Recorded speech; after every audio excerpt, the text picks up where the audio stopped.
Reforma. Eu vou falar bem rapidamente dos radicais da Reforma. Sempre que há uma reforma tão forte como essa que estava acontecendo ali, com tantas transformações, sempre acontece o surgimento de movimentos radicais, que levam a coisa extremistas, que levam um pouco longe demais. Na Alemanha, quando Lutero ficou aqueles 10 meses em Wartburg, um outro indivíduo, um outro professor de Wittenberg assumiu o controle do que vinha acontecendo. Esse sujeito chamava-se Andreas Bodenstein von Karlstadt. E esse Karlstadt, ele era um indivíduo que radicalizou mais. Ele, assim que o Lutero saiu, ele já foi nas igrejas, arrancou todas as imagens e foi fazendo coisas que o Lutero não faria, né? O problema era um problema de velocidade. Ele estava fazendo muito rápido. Em 1524, um outro luterano, de nome Mintzer, ele organizou um levante de camponeses contra os nobres na cidade de Austerlitz. Então é o uso político do que está acontecendo, certo? Então nós vamos aproveitar o momento político e ele arregimentou os camponeses, certo? Para atacar os nobres. Porque eles eram realmente oprimidos e tal. Só que o Lutero não concordava com esse tipo de atitude, certo? Porque não é assim que se ganha essa batalha, não é com armas humanas que você vence essa luta. Então o Lutero, numa pregação, chamou a esses indivíduos de espíritos arruaceiros e assassinos. Era assim que ele chamava eles. O Karlstadt se incomodou com essa referência não muito elogiosa do Lutero, e inclusive se incomodou pelo fato dele ter sido colocado junto com o Mintzer nesse comentário. Aí ele foi tomar satisfação com o Lutero. O Mintzer reagiu pregando aos camponeses contra o Lutero, chamando o Lutero de irmão porco gordo e irmão vida mansa. Certo? Então, eles usavam assim umas expressões carinhosas nesse tipo. Não era uma época assim de muito politicamente correto, né? Eu não vou com a tua cara, eu falo mal de ti mesmo. Era assim que funcionava. O Lutero disse sobre o ritmo da reforma em Wittenberg, que a causa é boa, mas houve pressa demais. Porque ainda há do outro lado irmãos e irmãs que pertencem a nós e que ainda precisam ser ganhos. Então ele achava que estava indo rápido demais. Os mais radicais começaram a dizer que sim, só a Escritura, tá bom. Mas não vamos ouvir só a Escritura, mas também o autor das Escrituras, o Espírito Santo. Então começou a aparecer esses pregadores visionários que começaram a levar o povo em direções perigosas, porque eles diziam que recebiam informações do que fazer diretamente do Espírito Santo, né? Então esse tipo de coisa, esse tipo de radicalismo acontece. Esses que diziam que o Espírito Santo falava com eles, o Lutero, naquele estilo dele também, disse a respeito deles: esses são os que engoliram o Espírito Santo, com penas e tudo. Não é muito, uma maneira muito respeitosa de falar, mas é claro que ele está pensando na figura do pombo descendo sobre Jesus Cristo, né? E ele estava irritado com esses sujeitos. Vamos ver em Zurique.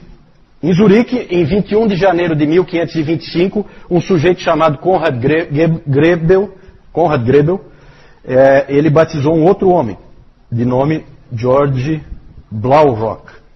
E esse George Blaurock depois batizou outras pessoas. Tudo bem, até aí tudo bem. O problema é que esses indivíduos já tinham sido batizados quando eram bebês na Igreja Católica. Certo? E isso gerou um problema do tamanho do mundo. Porque batismo só pode ter um. E esses indivíduos estavam batizando pela segunda vez. São os anabatistas.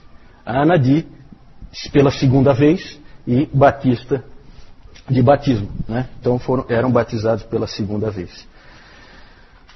E esses homens eram um problema para o Zwinglio, porque esses homens que eu citei eram irmãos, eram amigos de Zwinglio.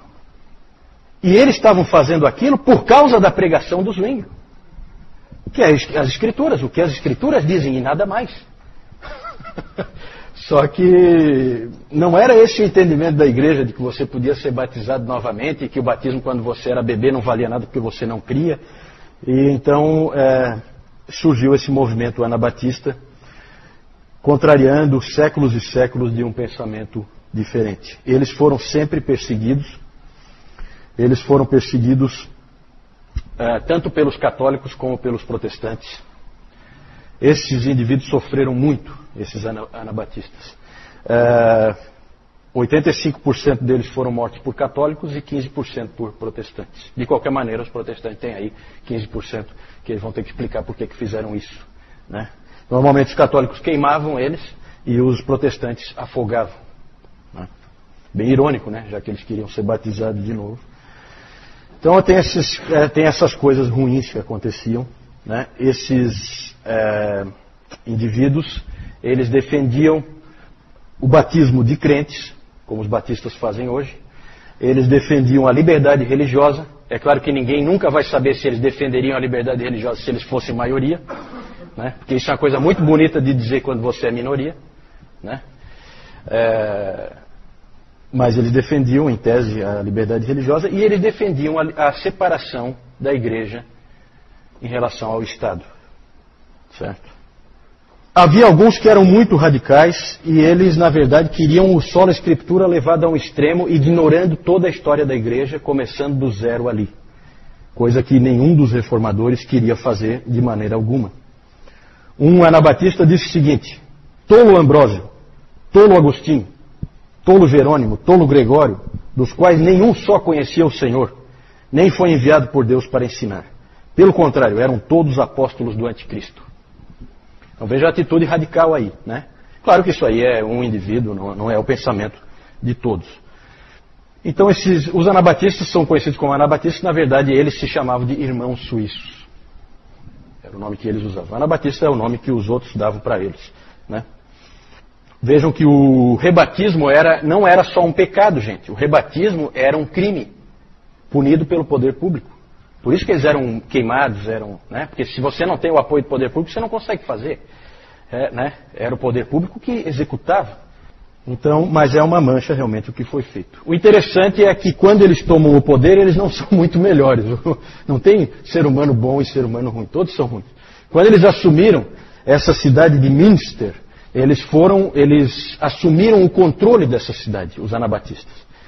E aí eles implantaram ali uma teocracia no estilo do Velho Testamento, valiam as leis do Velho Testamento. Aí começou a ter todo tipo de barbaridade, as pessoas eram condenadas por qualquer coisa, eram mortas, havia poligamia, havia uma série de coisas acontecendo.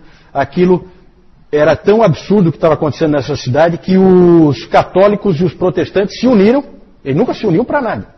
Eles se uniram para atacar a cidade e retomá-la. Porque todos os católicos, todos os protestantes tinham sido expulsos pelos anabatistas dali, quando não perseguidos e mortos. Então vejam que quando você é maioria, as coisas mudam um pouquinho, até o discurso, né? Só que diante da ruína de Münster, depois que ela foi recuperada pelas tropas católicas e protestantes, surgiu das ruínas um grande líder dos anabatistas, chamado Meno Simons. Ele era um padre católico romano e ele via que os anabatistas eram um movimento de Deus e que, na verdade, eram como ovelhas que não têm pastor. Então ele foi lá e orientou eles numa direção boa, isso já na Holanda, certo? Dali nós temos algumas igrejas que existem até hoje, como, por exemplo, a igreja menonita, né? Menonita vem do próprio nome do Meno Simons, né? Os menonitas. O legado dos anabatistas. O que eles deixaram? Gente, algumas coisas que todas as igrejas vivem hoje, né? Então eles são realmente à frente do seu tempo em muitos aspectos. Separação igreja-estado, liberdade religiosa e, no caso dos batistas, o batismo depois da fé, certo? São legados deles. Aí vem a pergunta: os batistas são originários dos anabatistas? Algumas pessoas às vezes dizem que são, né? Dizem que, não, eles vêm dos anabatistas. Na verdade, se você for fazer uma análise histórica, você vai ver que não é verdade. Eles, com certeza, as ideias deles influenciaram os primeiros batistas, né? Por quê? Porque eles fizeram uma interpretação da palavra que pode estar certa. E nós vamos checar. E nessa checagem eles concordaram. Mas os batistas, com certeza, são originários dos puritanos ingleses, certo? Ok. Ali então o Karlstadt, e aqui o que ele estava fazendo, né? Então ele botava o pessoal para tirar ali imagens lá. Tudo isso incomodou o Lutero porque estava indo rápido demais. Isso aí ia, na verdade, levar o povo a ficar meio sem chão. Tudo tem o seu tempo. Esse é o Mintzer, que chamou o Lutero de irmão porco gordo e irmão vida mansa. Aqui o Menos Simons e aqui os anabatistas. Aqui os pés sendo amarrados, os pés e as mãos, e eles vão ser jogados no rio para se afogarem. Né? Nada bonita essa história. Aqui então o mapa em que eu quero mostrar algumas dessas cidades que nós já falamos aqui. Está dando para enxergar aí o mapa, mais ou menos? Então aqui um pedaço da Europa só, né? Aqui embaixo a Itália, né? A bota da Itália aqui, famosa, Mar Mediterrâneo, a França, a Suíça e a Alemanha. Então é bem claro aqui que do Renascimento a coisa migra para o norte, certo? Aqui é Florença. Aliás, desculpa, aqui é Florença. Aqui é Florença, onde estava o Savonarola, onde estava o Michelangelo, o Leonardo da Vinci é um florentino. Aqui é Milão, também é uma cidade importante no Renascimento, então aqui o norte da Itália. Aqui, lá em cima, no norte, é Wittenberg. Aqui, essa cidade, que número tem ali? Acho que é Worms ali, né? É, Worms.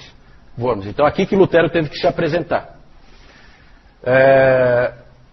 Aqui, bem no meio da Alemanha, fica Wartburg, o castelo de Wartburg, onde ele ficou então, ele foi aqui capturado e foi levado para lá, ficou aqueles 10 meses. Certo? Aqui, essa estrelinha aqui, 4, é Marburg, onde houve o encontro entre Lutero e Zwinglio, e que eles não se entenderam. Certo? Que mais? Aqui Zurique. Zurique fica aqui próximo à fronteira com a Alemanha.